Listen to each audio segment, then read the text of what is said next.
नमस्कार श्रोते मित्र हो. कथारस सादर करत आहे ज्येष्ठ साहित्यिक रामचंद्र सडेकर लिखित कादंबरी हुंदका. प्रकरण 40. ऑफिसात नागेशचे अजिबात लक्ष लागत नव्हतं. वामनच्या विचाराने त्याचा मेंदू पोखरून निघाला होता. शंतनूरावाने तर साऱ्या अपॉइंटमेंट्स रद्द केल्या होत्या. जे घडले ते त्यांच्या मनातून हद्दपार होण्यासच तयार नव्हते. सारखी विठोबाची आठवण येत होती त्यांना. त्याचा केविलवाना चेहरा विसरू शकत नव्हते ते. विशेष म्हणजे नेहमी रेखाला ताईसाहेब ताईसाहेब म्हणणारा विठोबा जाताना बेटी अशी हाक का मारून गेला हे त्यांना कोडं पडलं होतं. संध्याकाळी ते अधिक काळ ऑफिसात न बसता लवकर निघाले होते. मोटारीत नेहमी नागेशी चर्चा करणारे शंतनूराव आज गप्प गप्प होते. बंगल्यात शिरताक्षणी सवयीनुसार ते ओरडले होते, विठोबा गरम गरम चहा आण रे बुवा. त्यांच्या आवाजाने बंगल्याची शांतता फक्त ढवळली गेली होती. बूट काढून सोप्यात विसावेपर्यंत विठोबा त्यांच्यासाठी चहा घेऊन येत होता. पण आज विठोबाऐवजी शकुंतलाबाई स्वतः चहाची ट्रॉली घेऊन येताच शंतनूरावांना वस्तुस्थितीचे भान आले होते. विठोबाला त्यांनीच तर चोरी केली म्हणून हाकलून दिला होता. शंतनूरावांनी चहाचा कप खाली ठेवला आणि राजीव आला. त्याला अचानक आलेला पाहून सर्वांना आश्चर्य वाटले होते. सर्वांबरोबर राजीवनेही चहापान केले आणि अगदी सहज स्वरात विचारले, कुठे आहे विठोबा? त्याच्या बोलण्याने सारेजण चकित झाले होते. विठोबा? शंतनूरावाने हसण्याचा प्रयत्न केला होता. विठोबाला ओळखता तुम्ही? नाही, पण रेखाने खास त्याची ओळख करून देण्यासाठी आज बोलावले होते मला. रेखाची मान खाली झुकली होती. ताईसाहेब, आमची पण ओळख करून द्यायची होती. वामनचे शब्द आठवले तिला आणि तिचे हृदय गलबलून आले. तिचे लग्न जमले म्हणून विठोबाला खूप आनंद झाला होता. त्याच्या मनाच्या समाधानासाठीच तिने आज संध्याकाळी राजीवला बोलावले होते. पण विठोबाला राजीवची ओळख करून देण्याअगोदरच तिने जा म्हणून सांगितले होते. जाताना विठोबा म्हणाला होता, बेटी केव्हा केव्हा जे दिसतं ते खरं नसतं. म्हणजे विठोबाने चोरी केली नव्हती? निष्पाप मनाचा विठोबा चोरीसारखे पाप करील असे विचारांते आपल्यालाही वाटले नव्हते. तरीही त्या क्षणी आपण विठोबाला टाकून बोललो. त्याला बचावाची अजिबात संधी दिली नाही आपण. त्याच्या मुलीचे नाव ही रेखा होते. जाताने त्याने आपल्याला बेटी म्हटलं. ओफ ओफ. रेखाला तो मानसिक ताण सहन होईना. विठोबावर आपण अन्याय केला ही भावना तिच्या मनात प्रबळ झाली आणि मन भरून आलं तिचं. सर्वजण आपल्याकडे आश्चर्याने पाहत आहेत हे माहीत असून सुद्धा विठोबासाठी आपले डोळे भरून येत आहेत हे जाणवल्याने स्वतःचा कमकुवतपणा लपवण्यासाठी रेखा तिथून उठून निघून गेली होती. काहीच न कळल्याने राजीव मात्र गोंधळून गेला होता. रात्रीची जेवणं अबोल वातावरणातच आटोपली होती. शकुंतलाबाईंना सर्वांचे सुतकी चेहरे पाहून राग आला होता. कोण कुठला विठोबा? एक सामान्य नोकर. चोरी करताना पकडला म्हणून हाकलून दिला होता. तरीही सर्वांची त्याला सहानुभूती आहे हे त्यांना सहन झालं नव्हतं. विठोबा कुठे जेवला असेल का आजी? अखेर न राहून रेखा म्हणाली आणि तीच संधी साधून शकुंतलाबाई संतप्त स्वरात म्हणाल्या, मसनात जेवेल तो. तुला काय करायचंय? विठोबा विठोबा विठोबा. चोर कुठचा? गोड बोलून सर्वांना फसवत होता आणि तुम्ही सारे त्याच्या बोलण्याला भुलत होतात. चोरी केली म्हणून त्याला बंगल्याबाहेर काढलाय. पण तुम्हा सर्वांचे चेहरे बघा, घरातलंच कोणीतरी गेल्यासारखं. अगं, पाळलेलं जनावर सुद्धा लळा लावतं आपल्याला. शंतनूराव सौम्य स्वरात म्हणाले, विठोबा त्याचं सामान नेण्यासाठी कसा आला नाही? सामान? शकुंतलाबाईंच्या एकदम काहीतरी लक्षात आलं आणि त्या ओरडल्या, भिक्या. जी बाईसाहेब. भिकू तिथे येत म्हणाला. त्या विठोबाचं सारं सामान इथे दिवाणखान्यात घेऊन ये पाहू. अगं अगं पण इथे कशाला? शंतनूरावांनी त्रासिक स्वरात विचारलं. कशाला म्हणजे? तपासायला. बंगल्यातलं काय काय चोरी करून सामानात त्याने लपवून ठेवलं आहे ते पाहूया आता. मला तो प्रथमपासूनच आवडत नव्हता. खाली मुंडी आणि पाताळ धुंडी. पण तुम्ही आणि नम्रतामुळे डोक्यावर चढून बसला होता तो. नम्रता काही बोलली नव्हती. विठोबाला असे तडकाफडकी हाकलून दिले हे आपण चांगले केले नाही असं तिलाही आता वाटू लागलं होतं. भिक्या, तू मेल्या ठोंब्यासारखा कशाला उभा राहिला आहेस इथे? जा जा त्या विठोबाचं सामान घेऊन ये. शकुंतलाबाई चिडलेल्या पाहताच भिकू तिथून पसार झाला. थोड्याच वेळात त्याने विठोबाचे सामान आणून तेथे ठेवले. सामान म्हणजे एक शबनम पिशवी होती. शकुंतलाबाईंनी ती पिशवी जमिनीवर रिकामी केली. पिशवीत फक्त विठोबाचे कपडे होते. ते सुद्धा शंतनूरावांनीच दिले होते. पगारातले उरलेले पैसेही पिशवीच्या आत एका पाकिटात होते. पिशवीत एक मोठे कागदाचे पाकिट होते. शकुंतलाबाईंनी जेव्हा ते उघडले तेव्हा सर्वांच्या नजरा त्या पाकिटावरच खिळल्या होत्या. त्या पाकिटात अपघातात सापडल्या विठ्ठल नाईकच्या नावाची कागदपत्र होती. इस्पितळाचा चिकित्सक अहवाल होता आणि काही फोटो होते. फोटो पाहून शकुंतलाबाईंसह सारेजण चकित झाले होते. विठोबाने हे फोटो स्वतःच्या पिशवीत जपून का ठेवावेत याचा उलगडा कोणीच करू शकत नव्हतं. नागेश गप्प बसला होता आणि भिकूने तिथून काढता पाय घेतला होता. हा विठोबा वेडा तर नव्हता? त्याच्या पिशवीतले फोटो पाहून शकुंतलाबाई उद्गारल्या. रेखाने हळूच शकुंतलाबाईंच्या हातातले फोटो घेतले होते. आश्चर्याने ती फोटोकडे पाहत होती. विठोबाची कमाल आहे. नम्रताही बुचकळ्यात पडली होती. ते रेखाचे तिच्या बालपणीचे आणि अल्बममधून नाहीसे झालेले फोटो होते. परंतु ते फोटो विठोबाने का चोरले असावेत या प्रश्नाचं उत्तर कोणाकडेही नव्हतं. 15 दिवस होऊन गेले पण विठोबा फिरकलाच नाही. रेखाच्या मनातील त्याची आठवण दिवसेंदिवस कमी होण्याऐवजी तीव्र होत चालली होती. विठोबानं आपले बालपणीचे फोटो का चोरले हा प्रश्न तिला सारखा छळत होता. नम्रताही बेचैन होती. विठोबाला बंगल्यातून हाकलून दिले तेव्हा त्याच्याकडे पैसे नव्हते आणि पैसे नेण्यासाठी तो परत आलाही नव्हता. पैशाशिवाय त्याचे कसे निभावत असेल याचाच विचार नम्रता सारखी करीत होती. एके दिवशी अचानक माधुरी दुपारची बंगल्यावर आली. बंगल्यात फक्त नम्रता आणि शकुंतलाबाईच होत्या. इकडच्या तिकडच्या गप्पा होताच माधुरीने सहज विचारले, अगं तो विठोबा कुठे आहे? नम्रताने एक सुस्कारा सोडला. अगं त्याला काढून टाकला आम्ही. पण तो कुठे दिसला तर सांग आम्हाला. त्याचे सामान आहे आमच्याकडे. विठोबाला चोरी करताना पकडले हे सांगण्याचे आपण का टाळले याचे स्वतः नम्रतालाच आश्चर्य वाटले होते. बरं निघते मी. माधुरी उठली. दुपारची सहजच आली होतीस? मुद्दाम वाकडी वाट करून आले आहे. नम्रताचा चेहरा प्रश्नार्थक झाला होता. परवा मी चैतन्यला घेऊन शाळेत गेले होते, माधुरी सांगत होती. तेव्हा सुदेशला मी शाळेबाहेर मवाली मुलांबरोबर पाहिला. सांभाळ हो, हेच वय असतं वाईट संगत लागण्याचे. याच वयात वाईट नाद लागले की भविष्याची धुलदाण होण्यास वेळ लागत नाही. सुदेशला मारू वगैरे नकोस. त्याला विश्वासात घेऊन समजावून सांग सारं. ओके? थँक्यू माधुरी. नम्रताचा उतरलेला चेहरा पाहून माधुरीला वाईट वाटलं. सुदेशबद्दल मी उगाच सांगितलं तुला असं आता वाटू लागले मला. नाही माधुरी, तू सांगितलेस तेच बरं केलंस. मुलेही शाळेत फक्त अभ्यासाला जातात हाच समज होता माझा. यापुढे सुदेशकडे मी व्यवस्थित लक्ष देईन.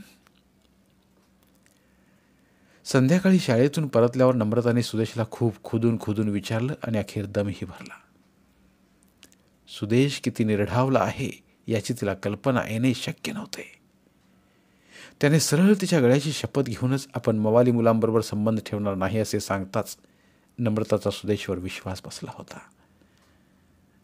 साधारण 2 आठवड्यांनी शाळेच्या प्रिन्सिपलचा तिला फोन आला. तातडीने शाळेत या. प्रिन्सिपल फोनवर अधिक काही बोलले नाहीत आणि नम्रतालाही काही बोलू दिलं नाही. त्यांनी फक्त चटकन या एवढंच सांगितलं. त्यांनी काय घडलं असावं? नम्रता घाबरली.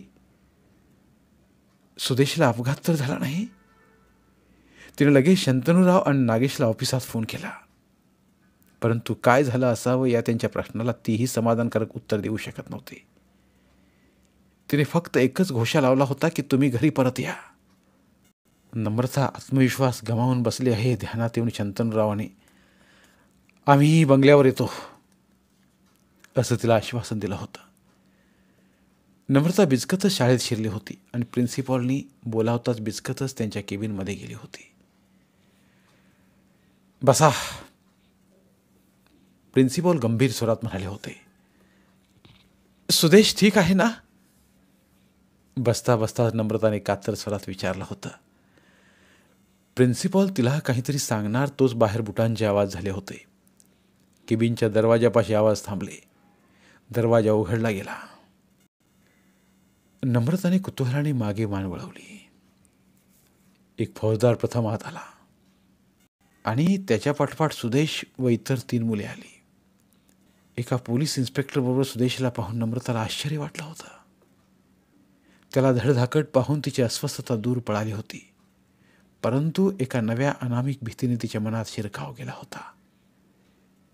सुदेशकडे तिनं रोखून पाहिलं.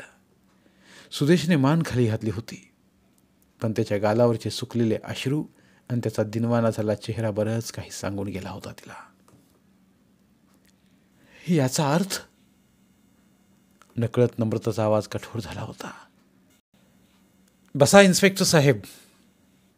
फौजदार बसताच प्रिन्सिपॉल नम्रताकडे वळून म्हणाले, हे इन्स्पेक्टर साहेब तुम्हाला अर्थ समजावून सांगतील. रहस्य अधिकच गडद झाल्यामुळे नम्रता बेचैन झाली. काय केलं या मुलांनी? शाळेच्या तासांना दांडी मारून ही मुलं बाहेर जुगार खेळतात, पैसे लावून. फौजदार सांगत होता. फुटपाथवर बसून पत्ते खेळतात. आज यांना मटका खेळताना तिथे धाड पडली म्हणून पकडण्यात आला. मी याच शाळेचा माजी विद्यार्थी असल्यामुळे सर्वप्रथम सरांना फोन केला. या मुलांपेक्षा शाळेची अब्रू मला महत्त्वाची वाटली होती. अशा 4-2 नालायक मुलामुळे शाळेचे नाव बदनाम होते. तुम्ही कधी तुमच्या मुलाकडे लक्ष दिले आहे? त्यांच्या खिशात पैसे कसे येतात याची चौकशी केली आहे तुम्ही? नम्रताला माधुरीने दिलेल्या इशाऱ्याची आठवण झाली होती. मी 2 रट्टे देता सारी माहिती दिली मला या नालायक मुलांनी. फार पुढे गेली आहेत ती, फार पुढे. अहो, जुगार खेळण्यासाठी लागणारे पैसे ही मुले स्वतःच्या वडिलांच्या खिशातून चोरतात. त्यांचा लेखी कबुली जबाब आहे माझ्याकडे. नम्रताला विठोबा आठवला एकदम. त्या दिवशी ती चोरी आपण केली नाही असे तो केविल वानाहून सांगत होता. सुदेशवर त्याने आरोप करताच कोणीही त्याच्यावर विश्वास ठेवला नव्हता. उलट त्यालाच बंगल्याबाहेर काढण्यात आले होते. पण त्या दिवशी त्याने सुदेशला चोरी करताना पकडले होते आणि सुदेशने उलटा कांगावा केला होता. तर सारे चित्र स्पष्ट होताच एका सनकीतच नम्रता खुर्चीतून उठली होती. 2 पावलातच सुदेशजवळ जात तिने फाडफाड त्याच्या थोबाडी चढवून दिल्या होत्या. शाळेतून बंगल्याकडे परतताना तुफानी वेगात मोटार हाकली होती तिने. प्रिन्सिपॉलनी केवळ एकच संधी दिली होती. पुन्हा सुदेश जुगार खेळताना आढळला तर ते त्याला कुठलेही स्पष्टीकरण न देता शाळेतून काढून टाकणार होते. कर्कतून ब्रेक लावत नम्रताने मोटार थांबवताच त्या आवाजाने घाबरूनच अगोदर आलेले नागेश आणि शंतनूराव बंगल्याच्या दरवाजात येऊन उभे राहिले होते. मोटारीतून सुदेशला खेचून बाहेर काढत फरफटतच बंगल्याकडे आणणाऱ्या नम्रताला पाहून ते चकित झाले होते. अगं अगं अगं काय चाललंय हे? शंतनूराव ओरडले. पण त्यांच्याकडे दुर्लक्ष करून नम्रता त्यांच्या अंगावरून सुदेशला घेऊन बंगल्यात शिरली आणि आत दिवाणखान्यात बसल्या शकुंतलाबाई व रेखा काही म्हणायच्या आतच तिने सुदेशला फाड फाड मारणं सुरू केलं होतं.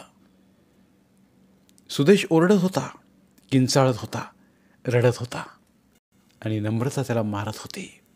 मिळेल त्या साधनाने मारत होती.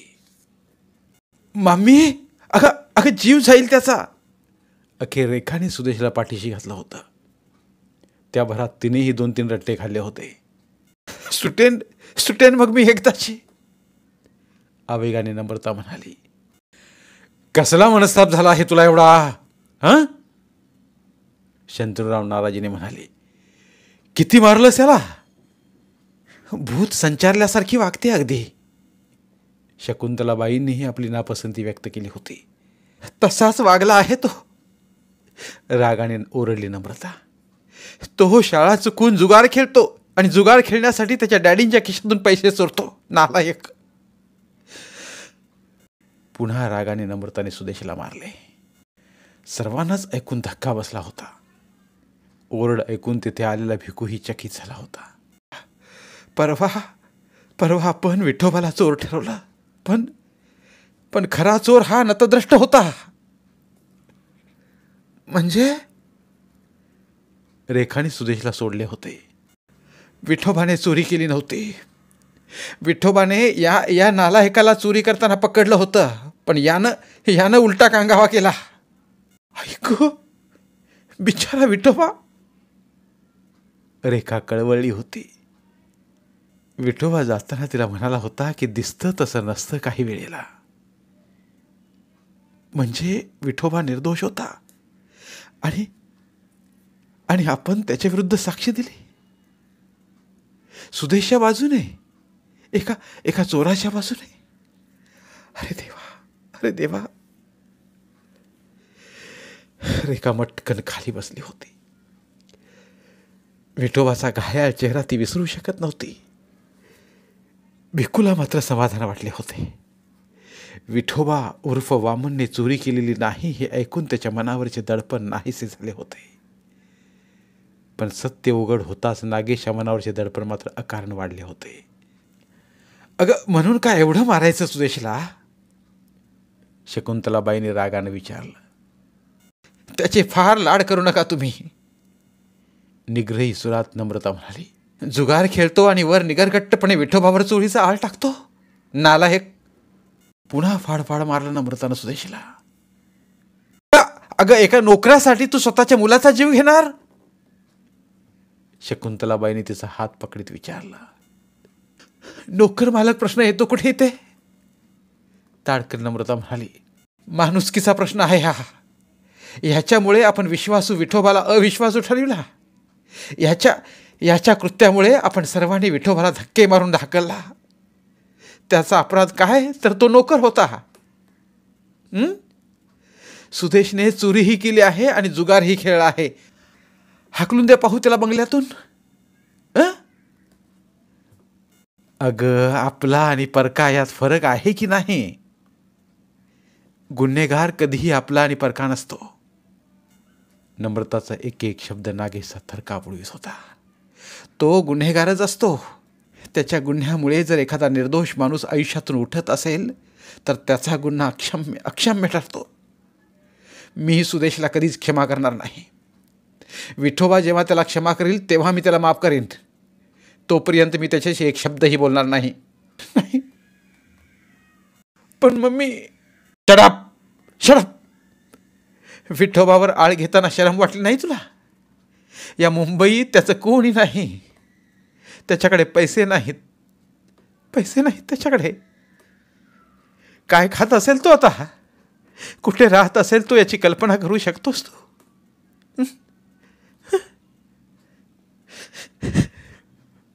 बोलता बोलता नम्रताच्या डोळ्यात पाणी आले होते.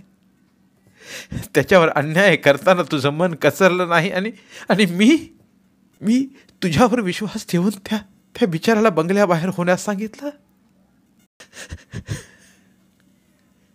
नम्रता डोळे पुसत आत निघून गेली होती.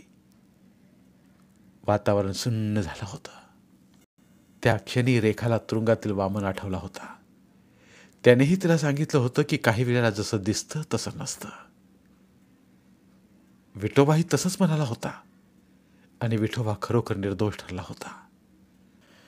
आपल्या वडिलांनाही स्वतःच्या निर्दोषित्वाबद्दल ग्वाही द्यायची होती. तेही निर्दोष होते. त्यांनी आपल्या आईला जाळून मारलं नाही. असंख्य प्रश्न क्षणात रेखाच्या मनात उभे राहिले होते. तो ताण तिला सहन झाला नाही आणि तिच्या डोळ्यांतून घळाघळा अश्रू वाहू लागले होते. धन्यवाद. उर्वरित कादंबरी पुढील भागात. धन्यवाद. प्रिय श्रोते मित्र हो, आपल्यासाठी एक आवाहन. आमच्या चॅनलच्या प्लेलिस्ट विभागात तुमच्यासाठी शेकडो कादंबऱ्यांचे ऑडिओ बुक्स उपलब्ध आहेत. तिथे प्रत्येक कादंबरीचे सर्व भाग एकत्रित मिळतील. त्यामुळे सध्या सुरू असलेल्या क्रमशः कादंबरीच्या पुढील भागासाठी वाट पाहण्याची गरज नाही.